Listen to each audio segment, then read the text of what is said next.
Bentonite is also called porphyry, bentonite, or bentonite. Originally, it was just a detergent.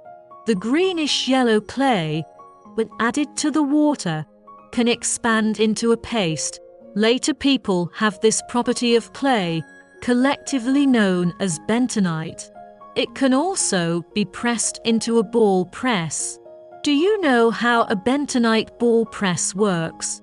The screw feeding device of bentonite ball press is driven by electromagnetic speed regulating motor, rotated by belt wheel and worm reducer, and the pressed material is forced into the main feed port due to the constant moment characteristics of the electromagnetic speed regulating motor.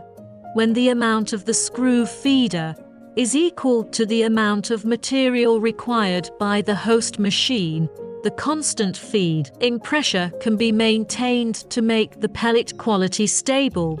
If the feeding amount is too large, the current of the feeding device is overloaded.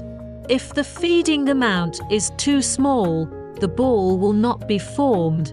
Therefore, skilled operation skills are an important condition to ensure the normal operation of bentonite ball press.